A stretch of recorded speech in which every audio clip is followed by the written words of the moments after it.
തമിഴ്നാട് ഇപ്പൊ ഏറ്റവും കൂടുതൽ ചർച്ചയായിക്കൊണ്ടിരിക്കുന്ന ഒരു സിനിമയാണ് തളപതി വിജയ് നായകനാവുന്ന ജനനായകൻ.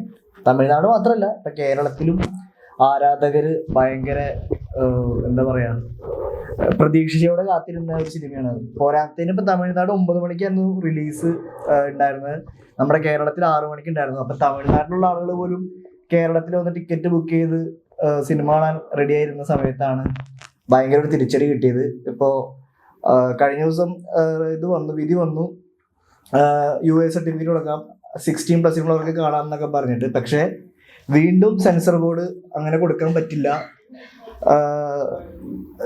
ഇപ്പൊ വീണ്ടും വിധി ഇപ്പൊ എന്താ പറയാ, പൊങ്കലാവധി കഴിഞ്ഞിട്ട് 21-ാം തീയതിയിലേക്ക് മാറ്റി വെച്ചാണ്. അപ്പൊ എനിക്കിതിൽ നിന്ന് മനസ്സിലായതെന്ന് വെച്ച് കഴിഞ്ഞാല്, മനഃപൂർവ്വം വിജയുടെ സിനിമ ഈ പൊങ്കൽ റിലീസ് ആവാതിരിക്കാൻ വേണ്ടിയിട്ട് ഈ പറയുന്ന പാർട്ടികൾ BJP-യോ DMK-യോ മനഃപൂർവ്വം അങ്ങനെയൊക്കെ ചെയ്യേണ്ട കാര്യം എന്താന്ന് വെച്ച് കഴിഞ്ഞാൽ വിജയനോട് ആയിട്ടുള്ളൊരു വിരോധം. ഈ സിനിമ ഇറങ്ങിയിട്ട് വിജയ് ജയിക്കാനുള്ളതാണെങ്കിൽ ഈ സിനിമ ഇറങ്ങിയാലും ഇറങ്ങിയില്ലെങ്കിലും വിജയിക്കും.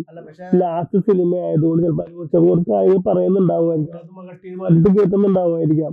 പക്ഷെ അത് ഏത് DMK ഒക്കെ വന്നിട്ട് ഒന്നൊക്കെ അവരായിട്ടാണ് പ്രൊഡ്യൂസ് ചെയ്യുന്നുള്ള സിനിമ അല്ലല്ലേ, അല്ല ഡിസ്ട്രിബ്യൂഷൻ അല്ല ഈ സിനിമ കേരളത്തിൽ അവിടെയാണ്. അവിടെ എനിക്ക് തോന്നുന്നു ഈ പറയുന്ന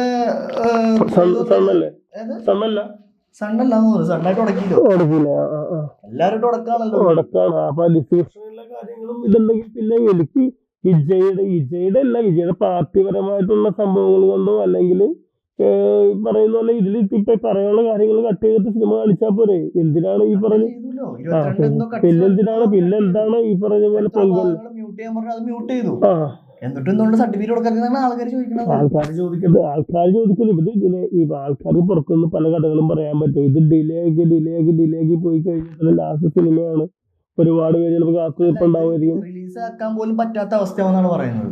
അതായത് വിജയുടെ അവസാന സിനിമ തിയേറ്റർ റിലീസ് ആക്കാൻ പറ്റാത്ത അവസ്ഥയാണ് അങ്ങനെയാണ് പറയുന്നത്. അതാണ് ഇപ്പോ ഈ പറയുന്ന പാർട്ടി കളിച്ചോണ്ടിരിക്കുന്നത്, അല്ലെങ്കിൽ DMK കളിച്ചോണ്ടിരിക്കണെന്ന് പറയുന്നത്. വിജയുടെ സിനിമ തിയേറ്ററിൽ ഇനി വരണ്ട. മാർച്ച് ഏപ്രിൽ മാസത്തെ ഇലക്ഷൻ വരാണ്. അപ്പൊ അത് ഇപ്പൊ ജയിക്കാതിരിക്കും എന്തെങ്കിലും ആവട്ടെ, അത്യാവശ്യം വോട്ട് പിടിക്കുമായിരിക്കും. പക്ഷെ ഞാൻ പറഞ്ഞു അപ്പൊ അങ്ങനെ ചെയ്തതുകൊണ്ട് ശരിക്കും പറഞ്ഞു കഴിഞ്ഞാൽ അങ്ങനെ ചെയ്ത ഇവർക്ക് തന്നെയല്ല നെഗറ്റീവ്. വിജയുടെ സിനിമ ഇവരെന്തുകൊണ്ട് ചെയ്തില്ല എന്ന് പറഞ്ഞ് തമിഴ് മക്കളെ ഏറ്റവും കൂടുതൽ വിജയിക്കാനേ ശരിക്കും പറഞ്ഞു. തമിഴ്നാട്ടുകാർക്ക് ഈ പറയുന്ന പോലെ സിനിമ പൊളിറ്റിക്സ് ഒന്നാണെങ്കിൽ അവിടെ ഏറ്റവും കൂടുതൽ മന്ത്രിമാരായിരിക്കുന്ന സിനിമയിലുള്ളവരൊക്കെ. അതെ, അപ്പൊ ഞാൻ പറഞ്ഞു വിജയ്ക്ക് മന്ത്രിപദമായി മുഖ്യമന്ത്രി അല്ലാണ്ട് വിജയ്ക്ക് വേണ്ടാന്നുള്ള രീതിയിലാണ് ഞാൻ അറിഞ്ഞത്. അപ്പൊ പിന്നെ മുഖ്യമന്ത്രി ആവാൻ ആര് വിളിച്ചാലും വിജയ് ഓക്കെ. അതെ, അപ്പൊ അങ്ങനെ ഇരിക്കുമ്പോ എനിക്ക് തോന്നുന്ന കാര്യം എന്ന് വെച്ചാൽ ഒരിക്കൽ പോലും ഈ പറഞ്ഞ പോലെ ഈ പറയുന്ന നമ്മുടെ DMK ഒരിക്കൽ പോലും വിജയുടെ പടം കളിപ്പിക്കാതിരിക്കാൻ നോക്കൂല എന്നാണ് എനിക്ക് തോന്നുന്നത്. കാരണം അങ്ങനെ ആയി കഴിഞ്ഞാൽ സെന്റിമെന്റ്സ് വിജയിക്കാതിരിക്കൂലേ, വിജയിനെ പേടിച്ചിട്ടാണ്. ഈ ജനനായകനെ പറ്റിയിട്ടൊരു സംഭവം ചോദിച്ചപ്പോൾ സ്റ്റാലിൻ മീഡിയക്ക് മറുപടി പോലും കൊടുക്കാണ്ട് ഓടിപ്പോയി. അത് പോയിട്ടുണ്ടാവുമായിരിക്കാം. അത് എന്ത് പറഞ്ഞാലും അത് വിവാദമാവാതിരിക്കാൻ വേണ്ടി. അപ്പൊ വിജയിനെ തടഞ്ഞു കഴിഞ്ഞാൽ അത്രയും കൂടുതൽ സെന്റിമെന്റ്സ് വിജയിക്കായിരിക്കില്ല. വിജയിനെ ഡിസ്ട്രിബ്യൂട്ടർ ചെയ്തേക്കുന്ന ടീമാവര്. അതെ, അപ്പൊ പിന്നെ എന്താണ് പ്രശ്നം? വിജയിനെ പേടിച്ചിട്ടായിരിക്കും വിചാരിക്കും. അങ്ങനെയാണെങ്കിൽ പിന്നെ സിനിമ ഇറക്കാതിരുന്ന വിജയിനെ പേടിച്ചിട്ടായിരിക്കും വിചാരിക്കില്ലേ.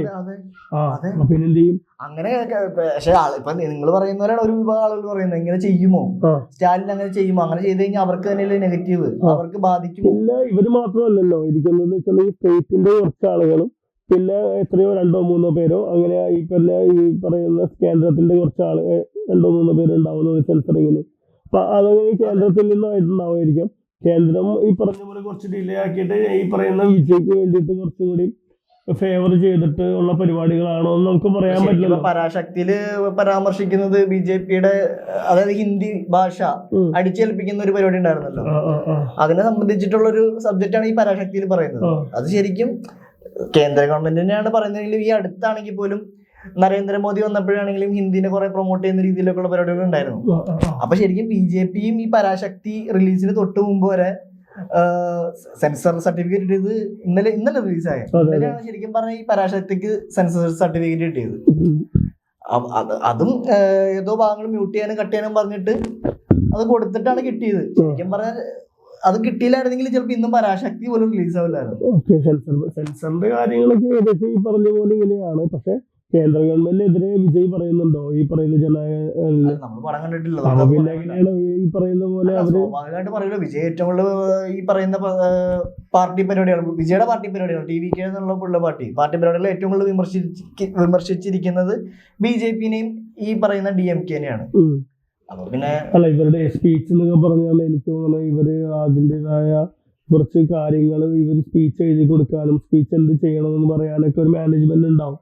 നമ്മൾ വിചാരിക്കുന്ന പോലെയല്ല. ഇവരൊക്കെ ഇറങ്ങുന്ന സമയത്ത് കറക്റ്റ് ഇവരെ പഠിപ്പിക്കാനും PR വർക്ക് പോലെ മാത്രമല്ല ഇവരെ കോച്ച് ചെയ്യാനും ഇങ്ങനെ സംസാരിക്കണം, ഇങ്ങനെ അതുപോലെ ചെയ്യണം എന്നൊക്കെ പറയാനൊക്കെ ആളുകളുണ്ടാവും. ഇങ്ങനെ പഠിപ്പിക്കാനൊക്കെ ആളുകളുണ്ടാവും. നമ്മൾ വിചാരിക്കുന്ന പോലെ ആയിരിക്കില്ല. ഇവിടെ എന്ത് പറയണം, അവരെ കുറച്ച് കൂട്ടി പറയണം, ഇവിടെ കുറച്ച് പറയണം. ചിലപ്പോൾ ഇന്ന ഏരിയയിൽ BJP-ക്കാർ കൂടുതലായിരിക്കാം, പിന്നെ DMK കൂടുതലായിരിക്കാം. അങ്ങനെയൊക്കെ ആയിരിക്കും ഇവരുടെ കാര്യങ്ങൾ പോകുന്നത്.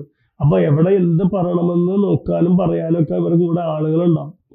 അപ്പൊ വെറുതെ ആയിരിക്കില്ല മുന്നോട്ട് പോകുന്നത്. പിന്നെ ഈ പറയുന്ന പോലെ BJP എനിക്ക് തോന്നുന്നു വെച്ചിട്ടുണ്ടെങ്കിൽ കുറച്ചുകൂടി ഡിലേ ആക്കി വിജയ്ക്ക് സഹതാപതരങ്ങൾ കിട്ടാൻ ചാൻസ് കൂടുതലായിരിക്കും. എനിക്ക് JSKയുടെ പോലെയല്ല, എനിക്ക് ഈ വിജയ്ക്ക് ഈ സിനിമകൾ കുറച്ച് ഡിലേ ആവുന്നതോറും ആളുകളായിരിക്കും എന്നാലും കഷ്ടമായി പോയല്ലോ. അതെ, അതാണ് ഞാൻ പറഞ്ഞത്. അപ്പൊ വിജയ്ക്ക് അങ്ങനെ കാണിക്കുമ്പോൾ നമുക്ക് ഈ ആളുകൾക്ക് സഹതാപതരംഗമായിരിക്കുമല്ലോ. അപ്പൊ എന്താണ് പ്രശ്നം, വിജയനോട് ഇത്ര എതിർപ്പുണ്ടോ, വിജയുടെ സിനിമ വന്നു കഴിഞ്ഞാൽ ആളുകൾ വിജയിലേക്ക് പോകുന്നു. അപ്പൊ കുറെ ആളുകൾ വീണ്ടും വീണ്ടും ചിന്തിക്കാൻ തുടങ്ങും. വിജയുടെ ഇതിനു മുമ്പ് ജയലളിത ഇരുന്ന സമയത്തൊക്കെ ഏതോ സിനിമ തലൈവേ അങ്ങനെ എന്തോ ആ സമയത്തൊക്കെ ദില്ലിയിലേക്ക് ഈ റിലീസ് 15 വർഷമായിട്ട് എല്ലാ പടത്തിനും എന്തെങ്കിലും പ്രശ്നങ്ങൾ ഡിലേ ഉണ്ടായിരുന്നു. അപ്പൊ പിന്നെ അത് നോക്കിയിട്ട് റിലീസ് ഡേറ്റ് പറഞ്ഞ ആദ്യമായിട്ടാണ്. ഓക്കെ, അപ്പൊ എന്താണ് അപ്പൊ തനിക്ക് തോന്നുന്ന കാര്യം? എനിക്ക് റിലീസ് അപ്പൊ ഉണ്ടാവോ? അതാണ് ഞാൻ പറഞ്ഞത്. ഇപ്പൊ പറയുന്നത് വിജയുടെ സിനിമ നമ്മൾ ഈ OTT അല്ല റിലീസിന്. ഈ ദിലീപിന്റെ വിജയുടെ സിനിമ പൊങ്കലിനല്ല ഏത് സമയത്താണെങ്കിലും ഇറങ്ങി കഴിഞ്ഞാൽ ഇഷ്ടപ്പെട്ട കഴിഞ്ഞാൽ ആളുകൾ ഒരു രക്ഷ ഉണ്ടാവില്ല. അത് അല്ല, ഇറങ്ങാതെ ഒന്നും ഇരിക്കാൻ ചാൻസ് കുറവായിരുന്നു. അത് കഴിഞ്ഞാൽ കൂടുതൽ പ്രശ്നങ്ങൾ സ്റ്റേറ്റ് ഗവൺമെന്റ് ആയിരിക്കും. പിന്നെ ഫെബ്രുവരിയിലാണ് ഇപ്പൊ 21-ാം തീയതിയാണ് വിധി വരുന്നത്. 21-ാം തീയതി വിധി വന്നാലും നെക്സ്റ്റ് സുപ്രീം കോടതി പോയെന്നാണ് അറിഞ്ഞത്. സുപ്രീം കോടതിയിലേക്ക് പോയെന്ന് പറഞ്ഞത്. അപ്പൊ അതാണ് നമ്മൾ മനസ്സിലാക്കുക കാര്യങ്ങൾ. എന്തായാലും വിജയുടെ സിനിമ റിലീസാവാതിരിക്കുന്നില്ലെന്ന് എനിക്ക് തോന്നുന്നില്ല. റിലീസാവും എന്തായാലും ആയിരിക്കും. എന്തൊക്കെ പ്രശ്നങ്ങൾ വന്നാലും എന്നാണ് എനിക്ക് തോന്നുന്നത്. താങ്കൾക്ക് എന്താ തോന്നുന്നത്? എനിക്ക് ഈ പറയുന്ന പോലെ വാർത്തകളൊക്കെ കാണുമ്പോൾ ഡബിൾ മൈൻഡ് ആണ്. റിലീസ് ആവുമോ എന്നുള്ളൊരു എന്തായാലും ഏറ്റവും അവസാനത്തെ സിനിമ ഒരു എല്ലാവർക്കും ആഘോഷിക്കാൻ പറ്റുന്ന സിനിമയാണ്. നമ്മൾ മലയാളത്തിൽ നിന്ന് മമിതയുണ്ട്. മമിതയുടെ ഒരു പാട്ട് വൈറലായിട്ടുണ്ടായിരുന്നു. മമിത അതുപോലെ തന്നെ എന്തായാലും റിലീസ് എന്തായാലും ഈ മാസമല്ല, ഉണ്ടാവില്ല. അടുത്ത വർഷം നമുക്ക് നോക്കാം. എന്തായാലും താങ്ക് യു. എന്തായാലും റിലീസ് ഉണ്ടാവുന്ന എന്റെ വിശ്വാസം തന്നെ. എനിക്കതാ പറഞ്ഞത്. എനിക്ക് ജനുവരിയിൽ എന്തായാലും പടമില്ല. ഫെബ്രുവരി 21-ാം തീയതി അറിയാം. വിധി വരട്ടെ, അപ്പോഴേ വരുമ്പോ എന്താണ് പറയുന്നത്. എന്തായാലും പൊളിറ്റിക്കലായിട്ട് നടക്കുന്നതായിരിക്കും, നമുക്ക് നോക്കാം. Okay, thank you.